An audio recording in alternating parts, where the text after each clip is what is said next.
Hello everyone. তো 24 জুলাই আমার birthday ছিল। তো আমি রেডি হয়ে নিয়েছিলাম, কারণ কি আমাকে কোথাও একটা নিয়ে যাবে বলেছিল।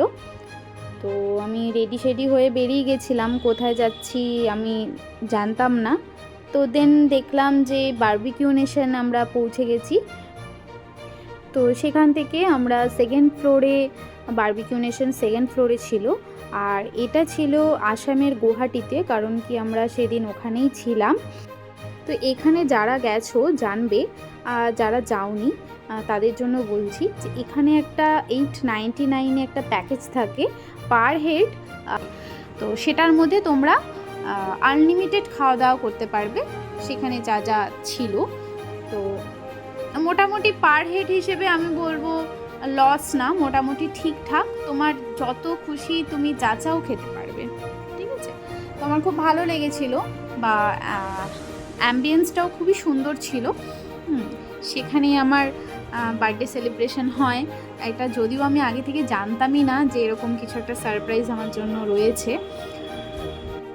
কিন্তু হ্যাঁ, এখানে একটা ব্যাপার আছে, কেউ যদি মকটেল বা সফট ড্রিঙ্কস খাও তো তার জন্য কিন্তু এক্সট্রা পেড করতে হবে। আদার্স তোমরা যা দেখছো প্যাকেজের মধ্যে সেগুলো তোমরা আনলিমিটেড খেতে পারবে। তো এখানে আরেকটা ভালো ব্যাপার কি, কারো যদি বার্থডে থাকে তো ওদের বলা হয়, তো দেন ওরাই সব কিছু অ্যারেঞ্জ করিয়ে দেয়। এটার জন্য কিন্তু কোনো কিছু পেমেন্ট করতে হয় না, এটা টোটালি ফ্রি অফ কস্ট।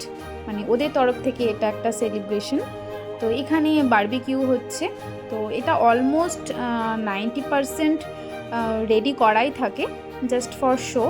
আচ্ছা, এটা একটা আলুর টিকি ছিল, আর এটা একটা কর্নের কিছু একটা ছিল। আচ্ছা, এটা হচ্ছে পর্ন।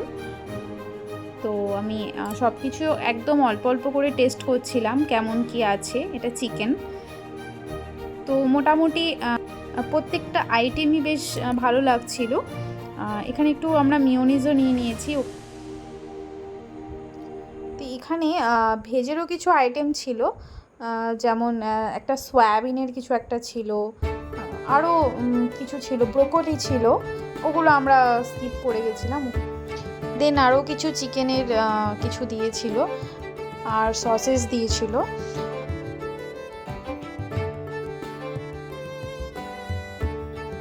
এবার স্টার্টার সব খেয়ে দিয়ে আমি একটু ফুচকার দিকে চলে গেছিলাম, কারণ ফুচকা যখনই শুনলাম আছে তো আমি আর নিজেকে কন্ট্রোল করতে পারলাম না, চলে গেলাম ফুচকার কাউন্টারে। তো যদিও যে এক্সপেকটেশন নিয়ে গেছিলাম সেটা পুরো ফেল। ফুচকাটা সত্যি কথা বলতে একদমই ভালো ছিল না। তো এখানে হচ্ছে মেন কোর্সে চলে গেছিলাম, দেখছিলাম আমি কোনটা কি আছে না আছে। মাটন, চিকেন, তারপরে চিলি চিকেন, তারপরে অনেক কিছু, এখানে অনেক স্যালাড আছে, এখানে কিছু ডালের আইটেমগুলো আছে, পনির ছিল, সবজি, মিক্স ভেজ টাইপের কিছু, এটা স্টিম রাইস, নুডলস, অনেক কিছুই ছিল। তো স্টার্টার খাওয়ার পরে মানে মেন কোর্সে খাওয়ার মতো সেই ইচ্ছেটাই ছিল না, মানে একদম পেটটা ভরে গেছিলো। তাও হচ্ছে কি একটু টেস্ট করার জন্য আমি একদম অল্প অল্প করে, তাও আমি পুরো প্লেট ভরে গেছিলো। দেন আমাকে একটু ফেলে দিতে হয়েছিল, এটা আমার খুব খারাপ লেগেছে যে খাবারটা ফেলে দিতে একটু গায়েই লাগে। যাই হোক, যতটা আমার নেওয়ার ছিল একদম অল্প অল্প করেই নিচ্ছিলাম টেস্ট করার জন্য যে কীরকম কি আছে না আছে।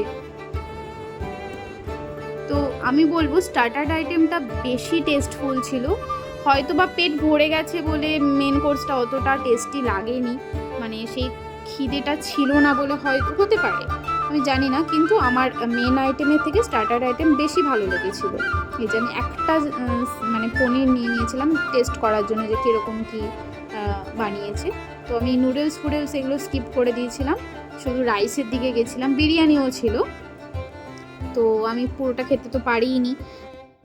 দেন চলে গেছিলাম আইসক্রিমের কাউন্টারে। আইসক্রিমটা না খেলে কমপ্লিট হয় না। তো আমি 3টে ফ্লেভার ছিল, আমি 3টেই নিয়ে নিয়েছিলাম, চকলেট, বাটারস্কচ আর স্ট্রবেরি ছিল। তো নেওয়ার পরে তারপর দেখছিলাম যে আরও অনেক মানে ডেজার্ট আইটেম আরও কিছু কিছু ছিল, তো সেগুলো আমি নিলাম না, আমি খুব একটা ডেজার্ট পছন্দ করি না। আর একটা আইসক্রিম ছিল কুলফি। তো তো এভাবেই আমি 2024-এর বার্থডে কাটিয়ে ফেললাম। Thank you.